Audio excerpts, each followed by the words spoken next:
झज्जर विधानसभा से कांग्रेस प्रत्याशी गीता भुक्कल आज मारोत पहुंची, जहां पर ग्रामीणों ने ट्रैक्टर में ले जाकर अपनी प्रिय नेता का जोरदार स्वागत किया। गीता भुक्कल ने हाथ जोड़कर सभी का नमन किया और साथ ही उन्होंने कहा, मारोत एक बहादुर गांव है जो हमेशा से ही कांग्रेस पार्टी के साथ कंधे से कंधा मिलाकर खड़े हैं। यहां पर सैकड़ों की संख्या में महिलाओं ने भी अपनी प्रिय नेता का जोरदार स्वागत किया गया। ग्रामीणों के द्वारा देसी घी के लड्डुओं से अपनी विधायक को तोला गया, फूल मालाओं से लाद दिया गया। साथ ही विधायक के साथ जो भी गणमान्य व्यक्ति थे उन्हें पगड़ी पहनाकर गांव की तरफ से उनका भव्य स्वागत किया गया।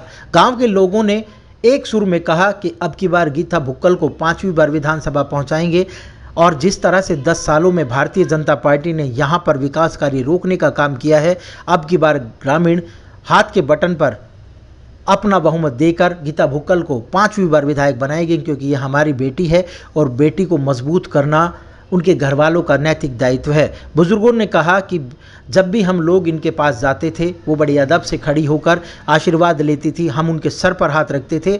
आज हमारी बेटी हमारे से वोट मांगने आई है और 5 साल हमारे हलके का विकास भी कराएगी। उन्होंने कहा, हमारा भला चौधरी भूपेंद्र सिंह हुड्डा, दीपेंद्र सिंह हुड्डा ही कर सकते हैं। जिस तरह से मारोत गाँव ने दीपेंद्र हुड्डा को भारी बहुमत से विजयी बनाने में अहम भूमिका निभाई, उसी तरह से बहन गीता भुक्कल को भी हम प्रचंड बहुमत के साथ विधानसभा पहुंचाने का काम करेंगे। गीता भुक्कल ने कहा, मैं मारोत के ग्रामीणों का हमेशा धन्यवाद करती हूं, साथ ही ये मेरा खुद का गांव भी है और मैं लगातार ग्रामीणों के बीच आती रहती हूं। मीडिया को संबोधित करते हुए उन्होंने कहा, भारतीय जनता पार्टी के कुशासन से अब हरियाणा के लोग मुक्ति चाहते हैं, क्योंकि 10 सालों तक जिस तरह से उन्हें ठगने का काम किया, अब की बार जनता मन बना चुकी है। साथ ही उन्होंने मुख्यमंत्री के उस बयान पर भी कटाक्ष करते हुए कहा कि मुख्यमंत्री की बौखलाहट है कि वो इस तरह के उल जलूल भाषण या उल जलूल बयानबाजी दे रहे हैं। साथ ही प्रधानमंत्री के आगमन पे भी उन्होंने कहा कि अब चाहे कोई भी आ जाए, लेकिन अब पूरे हरियाणा का मन बदल चुका है और मन बन चुका है, क्योंकि जिस तरह से किसानों के साथ बर्बरता की, महिलाओं के साथ बर्बरता की, पहलवानों के साथ बर्बरता की, अब की बार हरियाणा उन्हें वोट की चोट देकर 2/3 बहुमत से हरियाणा में हुड्डा के नेतृत्व में कांग्रेस सरकार बनाने जा रही हैं। कहाँ का रिस्पॉन्स आप लोगों को मिल रहा है? लगातार लोगों के बीच जा रहे हैं, किस तरह का जन समर्थन मिल रहा है? देखिए, लोगों के बीच में जा रहे हैं, आपने देखा होगा उनका अपार स्नेह और प्यार मिल रहा है, आशीर्वाद बरस रहा है। उनको देखकर ये लग रहा है कि बहुत जिम्मेवारियां बढ़ रही हैं। आने वाला समय कांग्रेस पार्टी का है, चौधरी भूपेंद्र सिंह हुड्डा जी हमारे मुख्यमंत्री बनेंगे और मैंने झज्जर विधानसभा क्षेत्र के सभी वासियों को एक भरोसा दिलाया है, अपने हल्के को नंबर 1 का विधानसभा क्षेत्र बनाने का हम लोग काम करेंगे। हमने पूरी विपक्ष में लड़ाई लड़ी, विपक्ष में किसी ने भी हमारा साथ देने का काम नहीं किया, बीजेपी ने हमारे क्षेत्र में कोई काम नहीं करवाए। अब बीजेपी के नेता भी बीजेपी छोड़कर आ रहे हैं, कार्यकर्ता भी बीजेपी छोड़कर आ रहे हैं और कांग्रेस का साथ दे रहे हैं। ये तय है कि कांग्रेस की सरकार हरियाणा में बनेगी और हम झज्जर को 1 नंबर का हल्का बनाकर सभी सम्मानित साथियों का काम करने का काम करेंगे। महिला शक्ति भी लगातार स्वागत के लिए आगे आ रही है, चाहे बरूड गाँव हो या फिर यहाँ मारोत गाँव हो, महिला शक्ति उभर के आ रही है। आप महिला हैं और महिलाओं को इतना आगे बढ़, देखिए, महिलाओं को मान सम्मान देने का काम हमेशा कांग्रेस पार्टी ने किया है।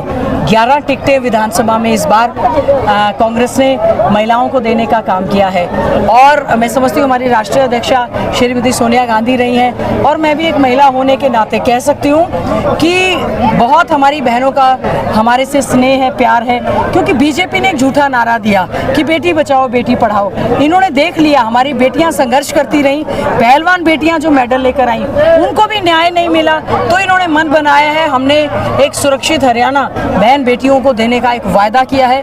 बहनों के लिए बहुत सी परियोजनाएं लाए हैं, जैसे मैंने कहा इंदिरा लाडली योजना के तहत 2000 रुपये उनके खाते में डालेंगे, बाकी और भी सुविधाएं, अच्छी शिक्षा देने का काम करेंगे और उनका मान सम्मान बरकरार करने का काम करेंगे।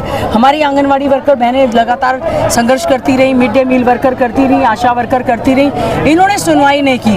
हमने उनकी मांगों पर विचार किया और हमारा घोषणा पत्र आएगा, हमने उनकी बहुत सारी मांगों को मानने का काम किया है, क्योंकि किसानों को बार-बार हमलावर बीजेपी क्या कुछ करें? देखिए, कंगना रनौत एक्ट्रेस हैं, सांसद बन गई हैं बीजेपी की।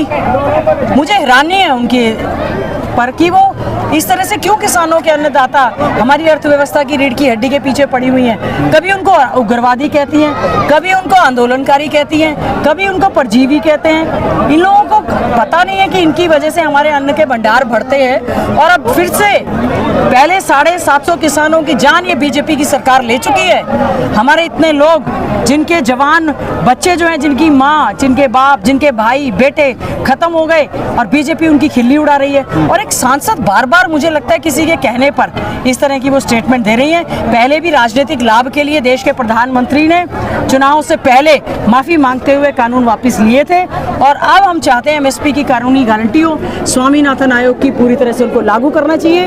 और कंगना रनौत जैसे लोगों को राजनीति में इस आने के बाद इस तरह की खतरनाक वो स्टेटमेंट जो बार बार देती है, मैं इसकी कड़े शब्दों में निंदा करती हूँ। कल मुख्यमंत्री थे रोहतक में और उन्होंने हुड्डा पर एक तंज कसते हुए कहा कि उन्हें पीजीआई के वेंटिलेटर पर भेज देना चाहिए। इस तरह के बयान उन लोगों ने लगातार दे रहे हैं, किस तरह से देखते हैं? आदरणीय चौधरी भूपेंद्र सिंह हुड्डा जी हम सबके नेता हैं, बहुत मजबूत व्यक्ति हैं, जिनके परिवार ने स्वतंत्रता संग्राम में पूरी तरह से आज़ादी की लड़ाई लड़ने में उनके दादा ने, उनके पिता ने जेलें काटी हैं और सबसे पुराना कांग्रेसी परिवार है।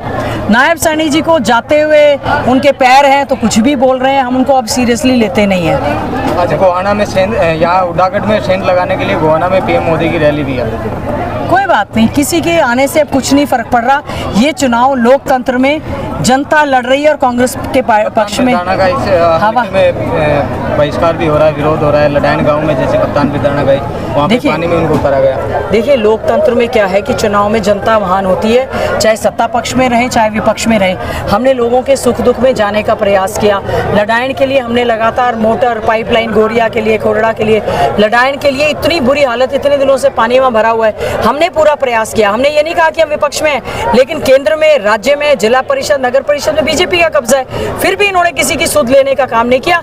अब लोगों ने बीजेपी की सुध लेना मना कर दिया है, बंद कर दिया है और आने वाला समय कांग्रेस का होगा, कांग्रेस की सरकार बनेगी। उम्मीद करते हैं बहुत विधानसभा क्षेत्र की महान जनता के आशीर्वाद से ये चुनाव हम जीतेंगे और झज्जर का विकास करने का हम वायदा करते हैं, आगे ले जाने का काम करेंगे।